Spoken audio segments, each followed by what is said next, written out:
It seems only appropriate on Hollywood Stars Night at Dodger Stadium that we talk to the star when it comes to what he's done for his fellow human beings, and that's Danny Kaye, who's the newest recipient of the Danny Goodman Award. First of all, congratulations to you. Well, thank you very much, Ross. I'm delighted and honored and pleased to accept it. Danny Goodman was a most unusual man in many ways, and I think I will say what I want to say to most of the people out here tonight. I hope his influence is felt over many, many years in all the good causes that he has worked in and for. He was really an extraordinary man. For people who didn't know who Danny Goodman was, for years he was the director of advertising, souvenirs, and novelties, I guess was his title with the Dodgers. He loved baseball, and I guess you've known him and knew him for years and years, didn't you? Yes, I did. You know, we're of the same kind of school, and the thing I used to love about Danny is when he would meet somebody that he didn't know, when he shook hands with them, there was a sort of an embrace. You felt that he was embracing you and showering you with affection and kindness and would be willing to do almost anything for you if you were interested in some good cause for other people. Mm-hmm. Danny Goodman loved baseball, and Danny Kaye has loved baseball. Since when? Ooh, Ross, I would venture a guess. That I have probably been seeing the Dodgers longer than anybody that it will be in this stadium tonight. I was born and raised in Brooklyn.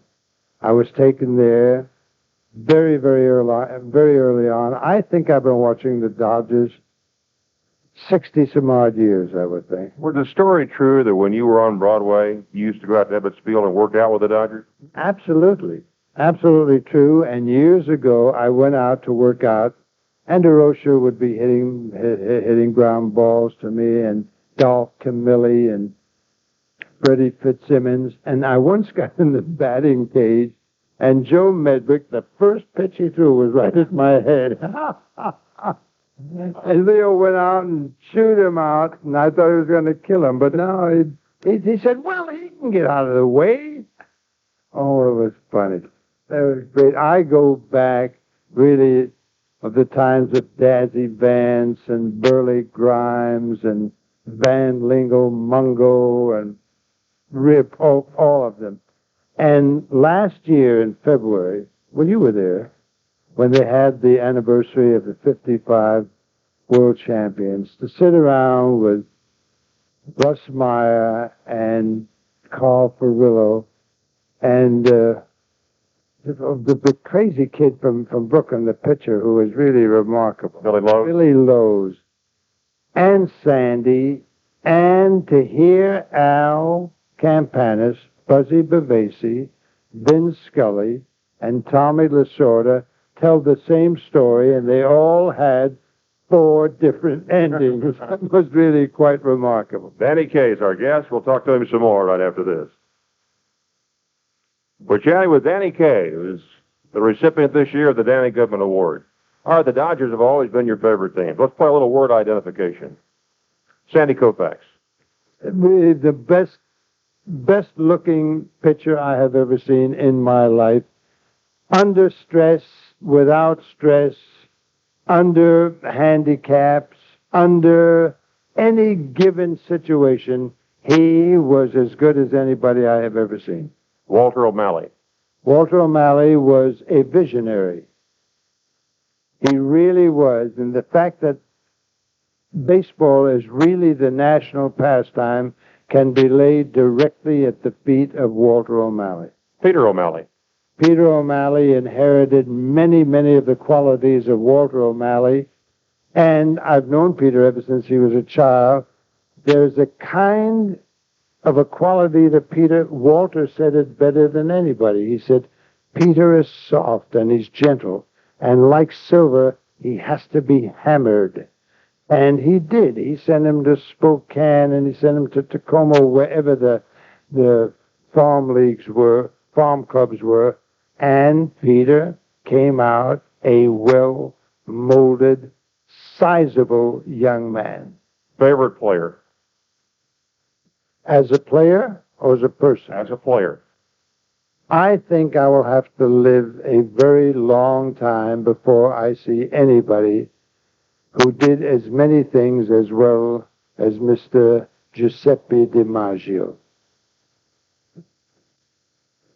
You know, when you look at a performer, Ross, and they do things on the stage or on the screen, Spence Tracy was like that are really superb and look effortless, and you know that there must have been a great deal of work that had gone into that. That is the feeling I used to get from DiMaggio. You looked at a quality of excellence that was very, very difficult to ever find without enormous work before it. Danny, 4 weeks from tomorrow night, Hollywood Bowl. You'll be conducting the LA Philharmonic, September 8th. Yes. I'll be there, and I hope a lot of people are, and congratulations to you tonight. Thank you, my friend. I hope you'll be there where I can see you, and I hope a lot of people listening will be there, and I love you all, and come out and watch us win the division and then the World Series. Danny Kaye has been our guest, and we'll have more right after this.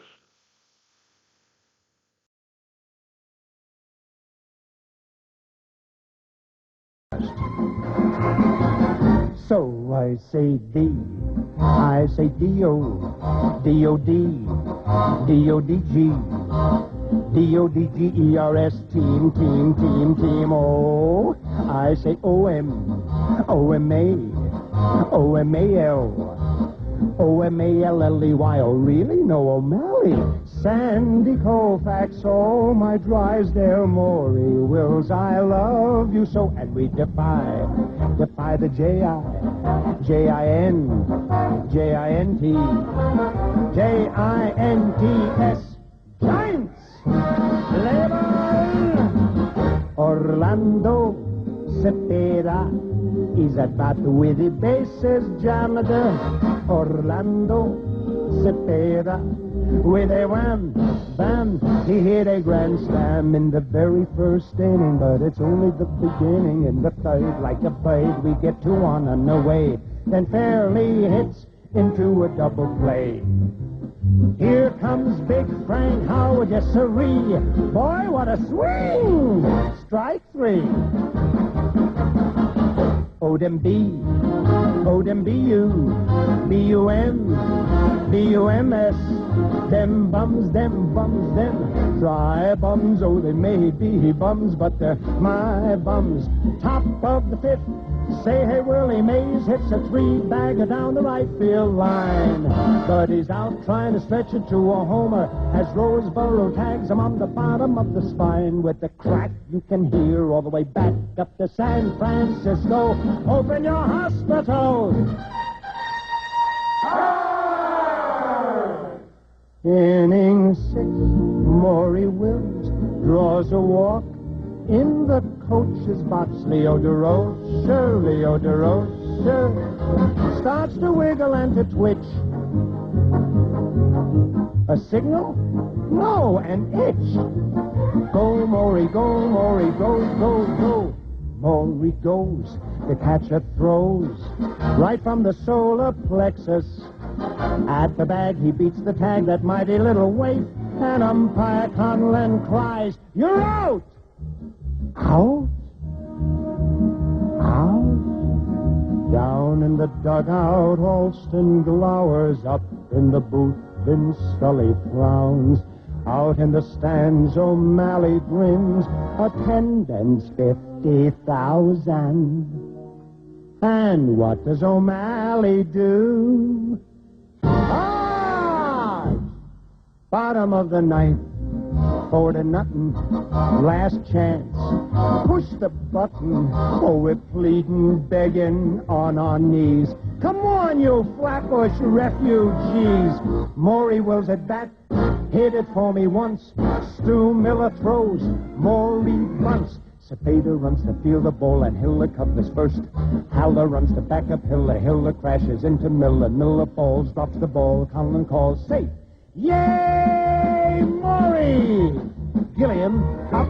Miller grunts. Miller throws. Gilliam bunts. Cepeda runs to field the ball and Hiller covers first.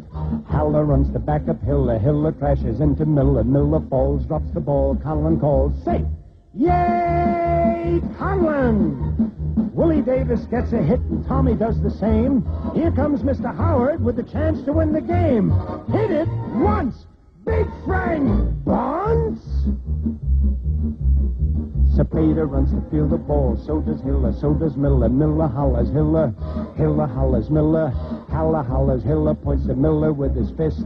And that's the Miller Hiller Haller Hallelujah twist. The Davis score is 4-4. Howard's still running the bases. From second to third, it's almost absurd. Amazement on everyone's faces. He's heading for home. He hasn't a chance. The poor nut is going to be dead. But the ball hits him right in the seat of his pants. And he scores. That's using your head.